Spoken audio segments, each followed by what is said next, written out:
नमस्कार आप सभी को। Welcome back to our YouTube channel. आज की वीडियो में हम पढ़ेंगे थ्योरीज ऑफ मनी यानी मुद्रा के सिद्धांत। ये topic commerce, UGC net, PGT, lecture cadre और अनदर कॉम्पिटिटिव एग्जामिनेशन के लिए बहुत इम्पोर्टेंट है। आज हम डिफरेंट थ्योरीज को पढ़ेंगे बहुत ही सिंपल लैंग्वेज में। एंड वीडियो के एंड में हम कुछ इम्पोर्टेंट एमसीक्यूज भी सॉल्व करेंगे। So let's start. Theories of money. सबसे पहले समझते हैं थ्योरीज ऑफ मनी को ब्रॉडली कैसे क्लासिफाई किया जाता है। There are mainly 4 important approaches. Classical theories में मेनली 2 important अप्रोचेस हैं, Fisher quantity theory of money and Cambridge cash balance approach. फिर है हमारे पास कीन्स थ्योरी। Keynes के according people demand money for 3 transaction motive, transaction motive, precautionary motive and speculative motive. फिर है post Keynesian theory. Post Keynesian theory में हम classify करते हैं बॉमल थ्योरी को एंड टॉबिन थ्योरी को। फिर हम पढ़ेंगे फ्रीडमैन की थ्योरी को। तो अब हम इन थ्योरीज को वन बाय वन समझते हैं। सबसे पहले हमारे पास quantity theory of money. Quantity theory of money. तो quantity theory of money Fisher वाई इरविंग फिशर के द्वारा प्रोपाउंड की गई थी। फिशर थ्योरी को ट्रांजैक्शन अप्रोच भी कहा जाता है। सिंपल वर्ड्स में फिशर के अकॉर्डिंग इकोनॉमी में मनी सप्लाई और ट्रांजैक्शन की वॉल्यूम का प्राइस लेवल पर इंपॉर्टेंट इफेक्ट होता है। Demand for money is determined by the level of income and price level. कि मनी की डिमांड लोग कितनी कर रहे हैं वो इफेक्ट करता है, वो डिपेंड करता है कि लोगों की इनकम कितनी है और इकोनॉमी में प्राइस लेवल कितना है। इस थ्योरी के according there is a direct relationship between money demand and transaction. Money is primarily demanded to carry out transaction. तो फिशर कहते हैं मनी को मेनली हम किस लिए यूज करते हैं, ट्रांजेक्शन के लिए यूज करते हैं। तो फिशर के अकॉर्डिंग मनी का फंक्शन एक ही बताया गया है फॉर द ट्रांजेक्शन। तो वेलो फिशर की जो फिशर के अकॉर्डिंग जो हमारे पास इक्वेशन है वो है mv is equal to pt। समझते हैं इस इक्वेशन के बारे में। यहाँ m क्या है हमारे पास, मनी सप्लाई, v है velocity of money, p price level and r है real output. m money supply यानी इकोनॉमी में अवेलेबल मनी की क्वांटिटी। वेलोसिटी ऑफ मनी यानी कि एक यूनिट ऑफ मनी एवरेज कितनी बार मतलब उसकी ट्रांजेक्शन में यूज होती है, कितनी बार एक नोट कितने लोगों के हाथों में जाता है। टी है price level, goods and service का जनरल प्राइस लेवल कितना है। एंड रियल आउटपुट या फिर T total volume of transaction भी हम इसे बोल सकते हैं, total value of total volume of transaction. तो ये हमें बताता है इकोनॉमी में टोटल ट्रांजेक्शन कितनी होती हैं। सो एग्जाम में अगर फिशर की इक्वेशन पूछी जाए तो हमारा आंसर क्या होगा, M V is equal to P T. तो डिमांड फॉर मनी क्या है, money supply into velocity of money is equal to price level into transaction. तो कुछ इसी एजम्पशंस के बारे में हम पढ़ते हैं। सबसे पहले क्या है, money supply is an important determinant of price level.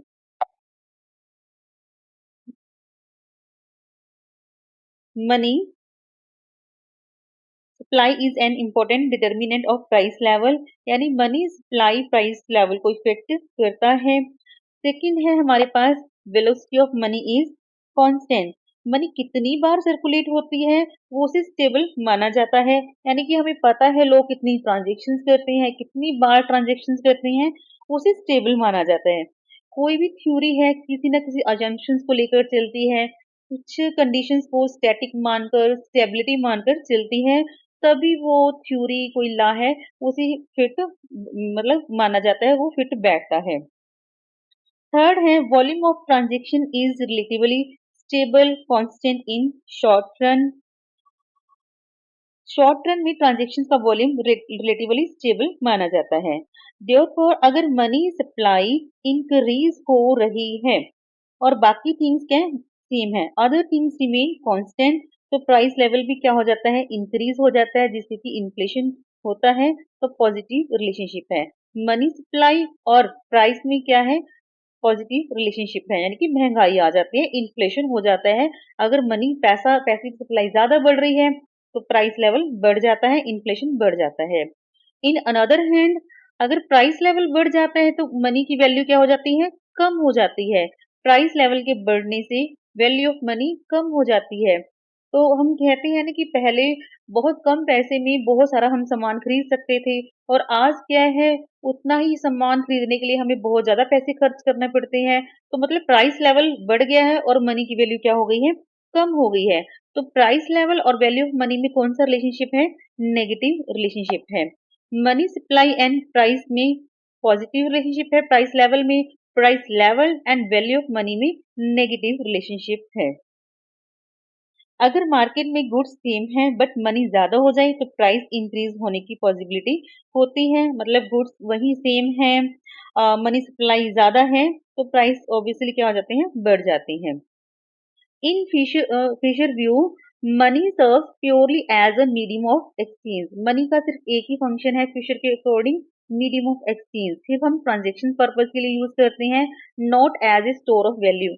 Money को आप स्टोर करके नहीं रख सकते, आप अपना कोई अकाउंट नहीं खुलवा सकते, आप कहीं उसे स्टोर करके नहीं रख सकते फ्यूचर यूज के लिए। उसने सिर्फ एक ही यूज माना है मनी का, medium of exchange. It is assume that people do not horde money. लोग क्या करते हैं, मनी को सेव करके नहीं रखते, होर्ड करके नहीं रखते। जैसे ही उनकी इनकम आती है उसे वो क्विकली साथ साथ स्पेंड कर देते हैं, खर्च कर देते हैं। और एजम्पशंस क्या मानी गई है, क्लोज इकोनॉमी, कि क्लोज इकोनॉमी है, ना ही कोई इंपोर्ट हो रहा है ना ही एक्सपोर्ट हो रहा है। Money supply is exogenous, exogenous मतलब एक्सटर्नल है। मनी सप्लाई जो मॉनेटरी अथॉरिटीज है उनके द्वारा डिटरमाइन की जाती है। नेक्स्ट हम देखते हैं कीन्स थ्योरी के बारे में। तो कीन्स थ्योरी क्या है, now comes one of the most important theory, Keynes theory of demand for money. JM Keynes के अकॉर्डिंग पीपल मनी को तीन मोटिव्स के लिए डिमांड करते हैं, transaction motive, precautionary motive and speculative motive. Keynes ने एक्सप्लेन किया है demand for money through the liquidity preference theory. According to Keynes, people prefer to hold some wealth in form of liquid money rather than spending और investing it immediately. तो Keynes क्या कहते हैं कि लोग कुछ ना कुछ पैसा as a cash liquid form में अपने पास रखते हैं, ना कि वो सारा सारा खर्च कर देते हैं। जैसे लास्ट थ्योरी में हमने क्या पढ़ा था, फिशर कह रहे थे कि लोगों के पास जैसी इनकम आती है वो सारा पैसा साथ साथ खर्च कर देते हैं, मतलब वो पैसे को सिर्फ ट्रांजेक्शन मोटिव के लिए यूज करते हैं। लेकिन कीन्स क्या कहते हैं कि लोग पैसा खर्च करते हैं लेकिन कुछ पैसा लिक्विड फॉर्म में अपने पास रखना वो पसंद करते हैं। तो कीन्स ने तीन मोटिव बताए हैं मनी को होल्ड करने के लिए, transaction motive, precautionary motive and speculative motive. तो सबसे पहले पढ़ते हैं ट्रांजेक्शन मोटिव के बारे में। तो लोगों को डेली लाइफ की ट्रांजेक्शन के लिए पैसा चाहिए, जैसे कि ग्रोसरी शॉपिंग के लिए, इलेक्ट्रिसिटी बिल की पेमेंट के लिए, ट्रैवलिंग एक्सपेंसेस, कॉलेज की फीस, स्कूल की फीस के लिए, या अनदर रेगुलर पेमेंट के लिए, मतलब कि डेली खर्चों को पूरा करने के लिए। ट्रांजेक्शन डिमांड मेनली इनकम से रिलेटेड होती है, यानी कि अगर इनकम ज्यादा हो तो हम ट्रांजेक्शन डिमांड फॉर मनी ज्यादा करते हैं, अगर ज्यादा पैसा है, ज्यादा इनकम है, तो हम ज्यादा ट्रांजेक्शन करते हैं। नेक्स्ट है हमारे पास प्रिकॉशनरी मोटिव। प्रिकॉशनरी मोटिव क्या है, फ्यूचर अनसर्टेनिटी के लिए पैसा रखना। पीपल अनएक्सपेक्टेड एक्सपेंसेस के लिए कुछ मनी सेव करके रखते हैं कि कुछ भी अनएक्सपेक्टेड इवेंट हो जाती है तो हमें पैसा चाहिए। सेफ्टी के लिए लोग क्या करते हैं, पैसा अपने पास रखते हैं। It also increase with income, obviously अगर इनकम ज्यादा है तो हम प्रिकॉशनरी मोटिव के लिए पैसा ज्यादा सेव करके रख सकते हैं, जैसे कि medical emergency, sudden repair, unexpected payment, जब कोई अनफोर्सिन एक्सपेंसेस हो जाए तो अगर इनकम बढ़ जाती है तो प्रिकॉशनरी डिमांड फॉर मनी भी इंक्रीज हो जाती है। मतलब प्रिकॉशनरी मोटिव क्या है? इमरजेंसी के लिए पैसा रखना। नेक्स्ट है हमारे लिए स्पेकुलेटिव मोटिव। तो कीज ने हम एक और मोटिव दिया है, speculative motive. This is very important from the examination point of view. लोग पैसे को इसलिए होल्ड कर सकते हैं because they expect change in interest rate and price of securities. उन्हें लगता है कि फ्यूचर में प्राइस चेंज होगा, इंटरेस्ट रेट चेंज होगा। So speculative demand for money is mainly related to the rate of interest। तो स्पेकुलेटिव मोटिव में Keynes ने मेन क्या लिया है? रेट ऑफ इंटरेस्ट लिया है। Transaction plus precautionary is equal to, मतलब इंटरेस्ट रेट अगर इंक्रीज होता है तो स्पेकुलेटिव डिमांड फॉर मनी क्या हो जाती है? कम हो जाती है। मतलब कि अगर इंटरेस्ट रेट बढ़ गया है तो लोग क्या करेंगे? उसे कहीं इन्वेस्ट नहीं करेंगे, अपने पास होल्ड करके रखेंगे, पैसा लिक्विड फॉर्म में रखेंगे। और अगर इंटरेस्ट रेट कम हो जाता है तो स्पेकुलेटिव डिमांड फॉर मनी क्या हो जाता है? इंक्रीज हो जाता है। कीन्स की मनी डिमांड फंक्शन को हम कैसे कैसे समझेंगे? M D is equal to function of Y और आर। एम डी मतलब डिमांड फॉर मनी, वाई क्या है? इनकम, एंड आर क्या है? Rate of interest. तो total demand for money is equal to transaction demand plus precautionary demand plus speculative demand. Keynes considered liquidity preference as the desire to hold wealth in liquid form money। सो हमारी next approach है Baumol inventory approach. इस approach को William J Baumol ने develop किया। Baumol ने money demand को inventory approach के through explain किया है। सिंपल वर्ड्स में लोगों के पास चॉइस होती है कि वो पैसे को कैश के फॉर्म में रखें या इंटरेस्ट अर्निंग एसेट में रखें, क्योंकि कैश को होल्ड करने की अपॉर्चुनिटी कॉस्ट होती है। कैश पर जनरली इंटरेस्ट अर्न नहीं होता, तो इसी को हम कहते हैं opportunity cost. At the same time अगर वो कैश ना रखें घर पे और उसे क्या करें, कहीं इन्वेस्ट कर दें, तो अगर आप इन्वेस्ट करने जाओगे तो आपको ब्रोकरेज फीस पे करनी पड़ेगी, तो मतलब आपको ट्रांजेक्शन कॉस्ट बियर करनी पड़ेगी। अगर आप होल्ड कर रहे हो तो आपको अपॉर्चुनिटी कॉस्ट बियर करनी पड़ेगी। अगर आप कहीं इन्वेस्ट कर रहे हो तो आपको ट्रांजेक्शन कॉस्ट बियर करनी पड़ेगी। तो लोगों को एक ऑप्टिमल कैश बैलेंस मेंटेन करना होता है। सो हम एक रिलेशनशिप समझते हैं, हाई इंटरेस्ट रेट, अगर इंटरेस्ट रेट ज्यादा है तो people will hold less cash. अगर ट्रांजेक्शन कॉस्ट ज्यादा है people will hold more cash. ये दोनों इंपॉर्टेंट है हमारे लिए समझना। अगर हाई इंटरेस्ट रेट है तो लोग क्या करेंगे? कम पैसा होल्ड करके रखेंगे, ज्यादा से ज्यादा क्या करेंगे? इन्वेस्ट करेंगे। ऑन द अनदर हैंड अगर ट्रांजेक्शन कॉस्ट ज्यादा है, मतलब इन्वेस्ट करने जा रहे हैं और ट्रांजेक्शन कॉस्ट ज्यादा पे करनी पड़ रही है, तो लोग इन्वेस्ट नहीं करेंगे। इस केस में ज्यादा से ज्यादा हम लोग क्या करेंगे? कैश फॉर्म में मनी को होल्ड करके रखेंगे। नेक्स्ट है Baumol state optimal amount of money holding. तो उन्होंने एक फॉर्मूला दिया है कि कितना ऑप्टिमल अमाउंट है जो हम कैश को होल्ड करके रख सकते हैं opportunity cost and transaction cost की हेल्प से। C is equal to under of 2BY divide by R। C क्या है? कैश रिक्वायरमेंट, मतलब कि withdrawal, how many withdrawal of cash, हम कैश कितनी बार विदड्रॉ करते हैं। B क्या है? Brokerage fees, transaction cost. Y क्या है? इनकम। और R क्या है? Interest rate. तो इस फॉर्मूले से हम कैलकुलेट कर सकते हैं optimal amount of money to be hold in the form of cash.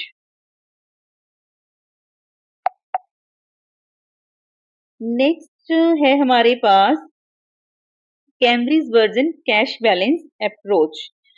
तो ये बहुत ही इंपॉर्टेंट अप्रोच है, Cambridge cash balance approach. Cambridge cash balance approach किसी एक इकोनॉमिस्ट के द्वारा नहीं दी गई थी। Initially given by Marshall, but modify किया गया था इसे पीगू के द्वारा, रॉबर्टसन के द्वारा और कीन्स के द्वारा। अल्फ्रेड मार्शल AC पिगो ने इसे डेवलप किया था। तो फिशर का मेन फोकस किस पर था? ट्रांजेक्शन्स पर, कि हम मनी को ट्रांजेक्शन पर्पस के लिए यूज करते हैं। लेकिन कैम्ब्रिज इकोनॉमिस्ट का फोकस किस पर था? कि लोग कितना मनी कैश बैलेंस के फॉर्म में होल्ड करना चाहते हैं। मार्शल के अकॉर्डिंग लोग अपनी इनकम का एक सर्टेन प्रोपोर्शन मनी के फॉर्म में रखना चाहते हैं, बाकी वो क्या कर देते हैं? खर्च कर देते हैं। Besides the medium of exchange, they also consider the store of value function of money. Fisher ने क्या कहा था? सिर्फ ट्रांजेक्शन ऑफ मनी, मतलब ट्रांजेक्शन के लिए ही हम यूज करते हैं मनी का, ट्रांजेक्शन पर्पस। लेकिन कैम्ब्रिज ने store of value function of money भी इंट्रोड्यूस किया है। तो सबसे पहले हम मार्शल के बारे में पढ़ेंगे। मार्शल ने कौन सी हमारी इक्वेशन दी है? proportion of income held for transaction as cash for purpose। तो MD is equal to K into P into Y। MD मतलब डिमांड फॉर मनी, K मतलब लोग कुछ पोर्शन एज ए कैश अपने हाथों में रखते हैं, अपने घर पर रखते हैं। P price level and Y क्या है? इनकम है। तो मार्शल, पिगो, रॉबर्टसन ने अलग अलग इक्वेशंस दी हैं, अलग अलग फॉर्मूलाज दिए हैं मनी डिमांड को जो रिप्रेजेंट करते हैं। हमें मेनली क्या करना है? एग्जाम पॉइंट ऑफ व्यू से इसे लर्न करना है, इसको ध्यान में रखना है। कई बार MCQs में पूछा जाता है, तो बस आपको टिक करना है, ज्यादा इसको गहराई से पढ़ने की जरूरत नहीं है। नेक्स्ट है रॉबर्टसन ने क्या कहा है? M is equal to P into K into T, quantity of money is equal to price level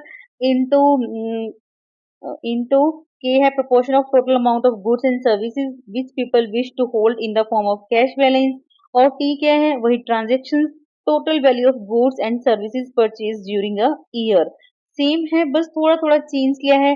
अलग अलग इकोनॉमिस्ट ने अपने अपने अकॉर्डिंग इक्वेशंस को मॉडिफाई किया और उसे अलग अपने तरीके से प्रेजेंट किया। आपको जस्ट इन इक्वेशंस को ध्यान में रखना है। कई बार MCQs में पूछ लिया जाता है, एक इक्वेशन क्वेश्चन में दी जाती है और 4 आपके पास ऑप्शन दिए जाते हैं कि इनमें से किस इकोनॉमिस्ट ने ये इक्वेशन प्रोपाउंड की है, तो आपको इनमें से एक सिलेक्ट करना होता है। नेक्स्ट देखते हैं पिगो। पिगो ने कौन सी दी है? Proportion of real income that people choose to hold in the form of the cash, वही सेम ही है। P is equal to KR divide by M। तो P है हमारे पास वैल्यू ऑफ मनी, जो रेसिप्रोकल होता है प्राइस लेवल की। अगर प्राइस लेवल बढ़ जाता है तो मनी की वैल्यू क्या हो जाती है? कम होती है। दोनों में कौन सा रिलेशनशिप है? नेगेटिव रिलेशनशिप है। K हमारे पास क्या है? Ratio of real income that people choose to hold in the form of cash. R है हमारे पास टोटल रियल इनकम, और M क्या है? Total quantity of money supply. एक समरी देखते हैं तीनों की, जो कैम्ब्रिज कैश बैलेंस अप्रोच है। Marshall demand for money depend on income and price level. Robertson के according money depends on price level, quantity of money and total value of goods and services. और pico के according real income and price level determine the demand for money. लगभग इन तीनों की equation same है, बस थोड़ा थोड़ा इनमें चेंज है। एग्जाम पॉइंट ऑफ व्यू से हमें इनकी इक्वेशंस को माइंड में रखना है।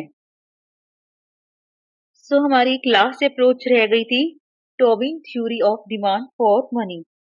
टॉबिन ने मनी डिमांड को रिस्क एंड रिटर्न के कंसेप्ट के थ्रू एक्सप्लेन किया है। तो लोग डिफरेंट डिफरेंट एसेट में इन्वेस्ट करते वक्त रिस्क प्लस एक्सपेक्टेड रिटर्न को कंसीडर करते हैं।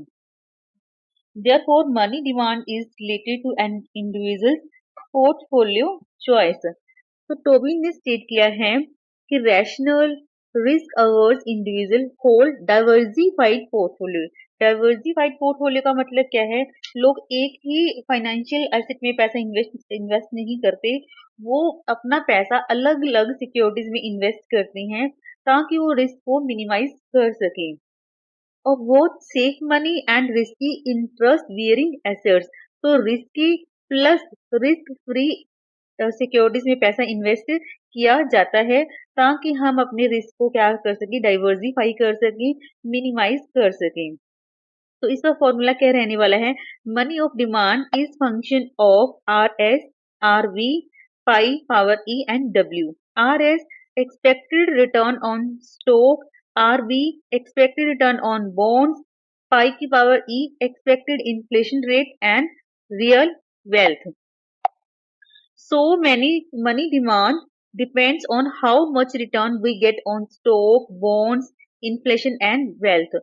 तो टोबी ने यही कहा है, पोर्टफोलियो डाइवर्सिफिकेशन का कंसेप्ट दिया है कि हम अपने पोर्टफोलियो को क्या करते हैं, डाइवर्सिफाई करते हैं.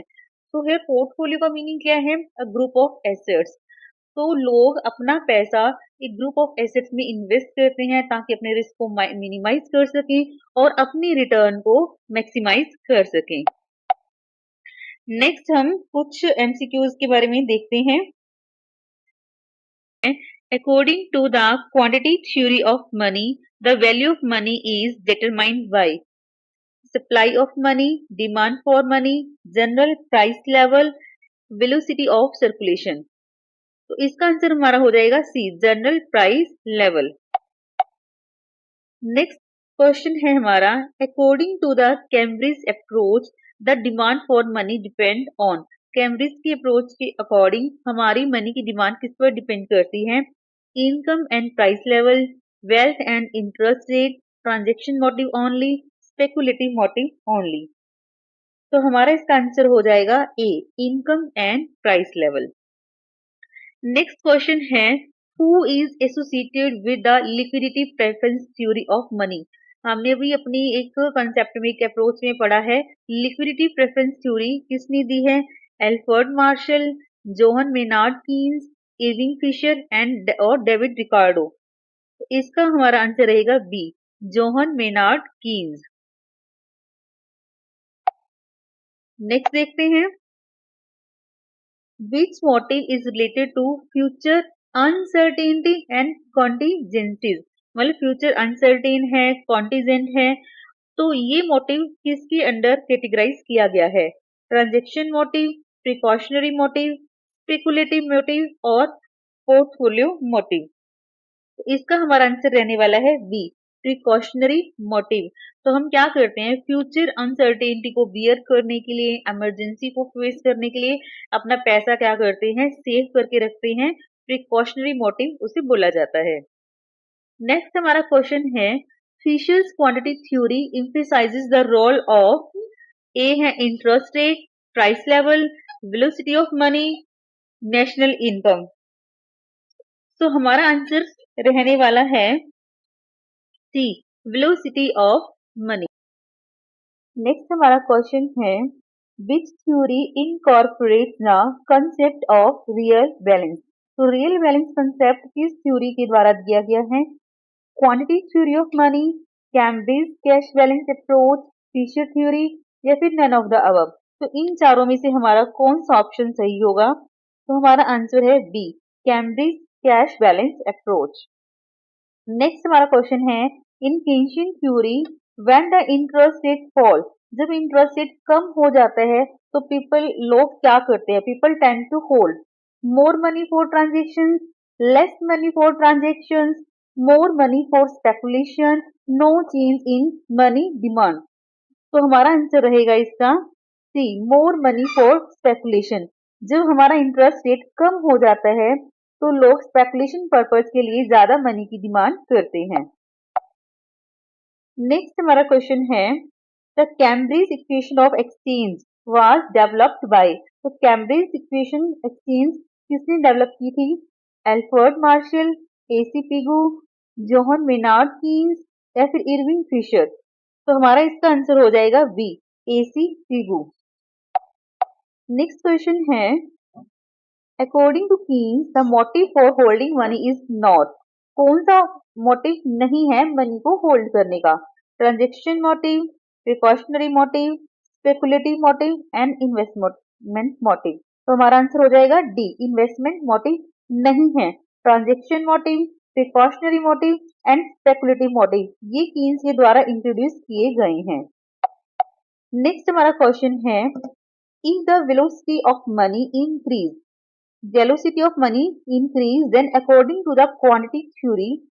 तो ऑप्शन है हमारे पास, value of money increases, demand for money decreases, general price level falls, value of money decreases. तो इसका हमारा आंसर हो जाएगा D, value of money decreases. जैसे कि वेलोसिटी ऑफ मनी इंक्रीज होती है तो क्या हो जाएगा, हमारा वैल्यू ऑफ मनी क्या हो जाएगी, डिक्रीज हो जाएगी।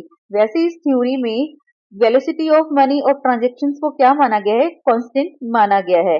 लेकिन वेलोसिटी अगर इंक्रीज हो जाती है तो हमारी वैल्यू ऑफ मनी क्या हो जाएगी, डिक्रीज हो जाएगी। लेकिन इस थ्योरी की असम्पशंस के अकॉर्डिंग इसे कांस्टेंट माना गया है। नेक्स्ट हमारा क्वेश्चन है, the main criticism of the quantity theory of the money that it is a है too modern, based on real balances, too rigid and mechanical, too realistic. तो इसका आंसर हमारा हो जाएगा C, too rigid and mechanical. तो ये कुछ हमारे एमसीक्यूज थे, सभी अप्रोचेस के बारे में हमने अच्छे से देख लिया है। तो एग्जाम में इंपॉर्टेंट क्वेश्चंस इसमें से आ सकते हैं। प्रोबेबल क्वेश्चंस एमसीक्यूज हमने सभी कंप्लीट कर लिए हैं। होप आपको वीडियो अच्छी लगी होगी। Thank you.